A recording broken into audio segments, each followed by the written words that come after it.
Live from downtown Detroit, home of WDIV and Click on Detroit, Local 4 News at 6 starts now. A defendant is asked why he hasn't been keeping his walkway clear. I am a cancer patient, very old man. But his difficult situation didn't garner much sympathy. Shameful. The neighbor should not have to look at that. You should be ashamed of yourself. That judge's dressing down of a Hamtramck homeowner tops our news tonight at 6. Some people feel the shaming went too far because it came right after the man told the judge he has cancer and is too weak to go out and clear overgrown plants, shown in this image you see right here. Priya Man joins us now live with more of the back and forth. And Priya, I know you can hear the man struggling to breathe really when he tries to speak during that hearing. Yeah, it's clear, Sandra, that there is a language barrier, that he's having difficulty communicating. All of this is over an ordinance violation that comes with a $100 fine. You should be ashamed of yourself. This exchange between 31st District Judge Alexis Crott and an elderly cancer survivor is garnering criticism on social media. Is it, ma'am, forgivable because my father is currently sick and we cleaned that after? You see that photo? I am very sick, man. That is shameful. The 72-year-old Hamtramck man was in court for violating a city ordinance, failing to maintain his property. If I could give you jail time on this, I would. That's very rude, telling a cancer survival patient that you should go to jail. During the court appearance, Shibber Chowdhury was helping his dad, who doesn't speak much English. It felt very bad to me because as a son, nobody wants to hear about father going to jail. Shibber says his dad was diagnosed in 2019 with cancer in the lymph nodes, and treatments have taken a toll on Burhan's mobility. Shibber says since the diagnosis, he and his mom have been trying to maintain the property. I usually take care of those stuff, the backyard and everything. But that time I was out of country. Shibber admits they violated the city ordinance. Yeah, the mistake. There was a really mistake. I should have taken care of that, but yeah, still, like, she should have tell my father more, politely. A recording of Monday's courtroom exchange. Shameful. The neighbor should not have to look at that. You should be ashamed of yourself. Has been viewed more than 6,000 times. We didn't really expect this kind of behavior from a respectable person like a judge. And the family says they have cleared the property and will pay that $100 fine. As for Judge Crott, she was elected in 2018. Before that, she served as the assistant city attorney and the magistrate for 31st District Court. Now, as a judge, she's not permitted to comment, and the state court administrator's office declined to release a statement. Reporting live tonight in Hamtramck, I'm Priya Man, Local 4. All right. Thank you, Priya. Well, we are learning more about how federal agents were able to get audio recordings of a group of men they say were plotting to kidnap and possibly harm Governor Gretchen Whitmer. Local 4 defender Sean Lay shows us how a handheld gadget many of us carry played a key role in this investigation. Well, good evening, the Local 4 defenders. We got our hands on some of the audio recordings, undercover audio recordings made by the FBI as they were surveilling the men now charged in plotting to kidnap Governor Whitmer. How did they get those recordings? Now we know that some of the recordings were made with the FBI placing recording devices in these key fobs.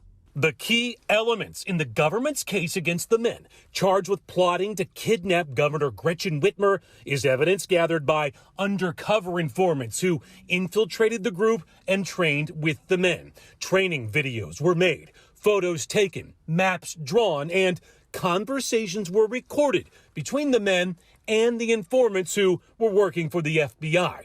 We obtained some of those recorded conversations, and listen closely. It is very difficult to make out exactly what is being said. I had them do that for vehicles that they were coming in and we were shooting. In this new court filing on behalf of defendants in the federal side of this case, Adam Fox, Barry Croft, Caleb Franks, Daniel Harris, and Brandon Caserta, lawyers reveal that the FBI was able to record 1,000 hours of conversations by using recording devices placed in key fobs. Many of these conversations used in evidence were made inside vehicles, and the men had no idea every word was being recorded. However, The group is arguing that the feds are picking and choosing what conversations to use and are leaving out moments where some of the men apparently say to back off of the plan. Back here live now, just had a conversation with the attorney for Adam Fox, who wrote that response to the courts about the key fob conversations. He says his brief he filed with the court speaks for itself, that the key fob conversations were held and one FBI informant involved in the conversations. He says the feds are now trying to distance themselves from Kimberly because he, indeed, an FBI informant, has been charged with gun crimes. The attorney says he'll have much more to say once this case goes to trial. We're live tonight. Sean Lane, Local 4, back to you. We will indeed be following that. Sean, thank you. It's been another very frigid day across Metro Detroit. Andrew, I know you're expecting a modest rise, though, in temperatures, but not until tomorrow.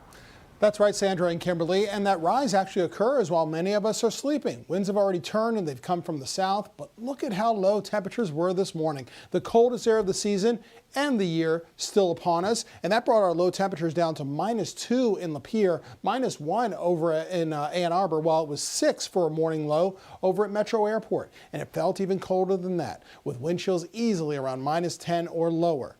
Out there right now, we're now well above zero, but still mighty cold out there at 24 degrees, and it still feels even colder with a wind chill of 11, so make sure you bundle up if you have any evening plans. But we do have dry conditions with partly to mostly cloudy skies that are out there. Now, currently we're looking at temperatures that are in the 20s, anywhere from 20 degrees over in Lapeer, 21 in Pontiac, still in the teens in parts of the Thumb.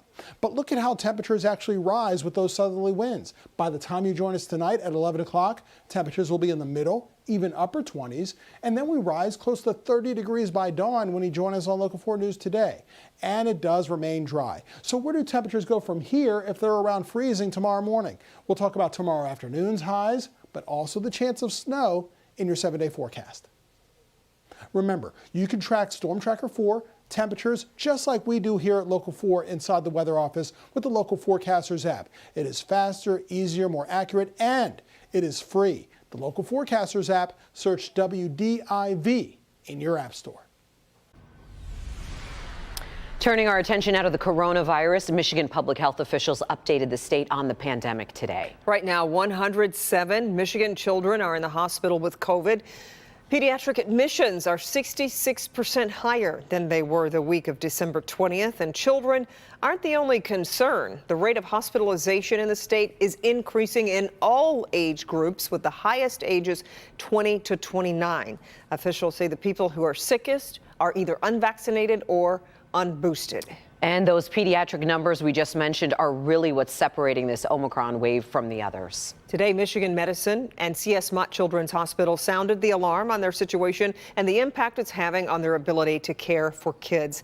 Dr. Frank McGeorge is here with the latest. Doc? Yeah, guys, there are a couple of fairly straightforward reasons Omicron is hitting kids more right now.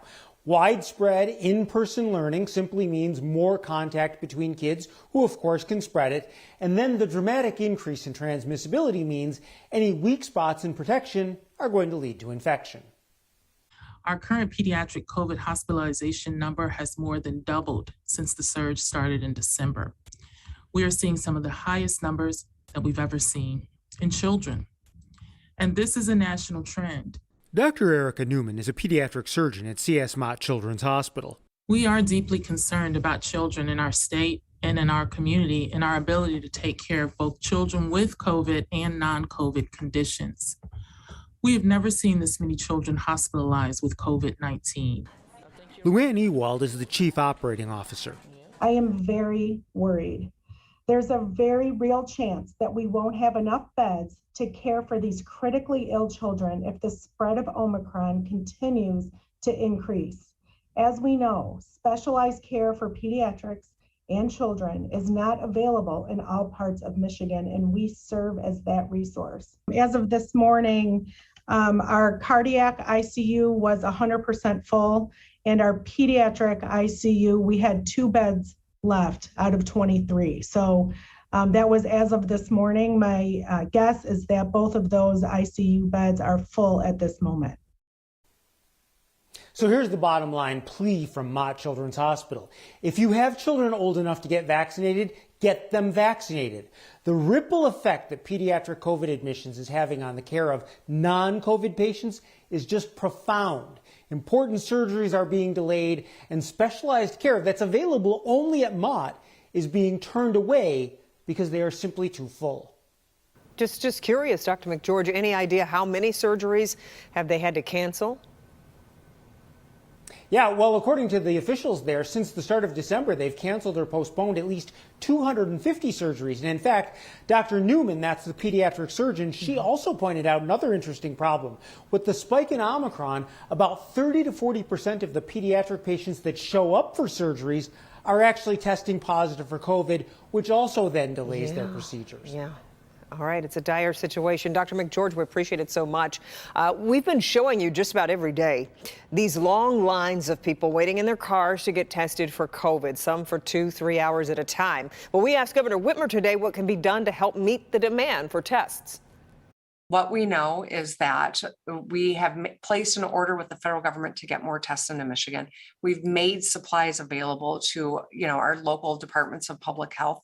We're continuing to boost those supplies, but we do have a lot of federal resources that have been sent to Michigan. I'd love to get a supplemental through the legislature quickly that is focused on healthcare and helping our hospitals, helping our communities, make sure that families and businesses have the tools they need to stay safe. Governor Whitmer also confirmed she continues to test negative for the virus, that after her husband tested positive. The Detroit-Windsor Tunnel is going green. The tunnel has enrolled in DTE's My Green Power program. The program allows DTE customers to attribute more of their energy use to the company's wind and solar parks, accelerating the development of new clean energy projects. The Detroit-Windsor Tunnel has enrolled at 10%, with a goal of increasing its enrollment to 100% by 2030.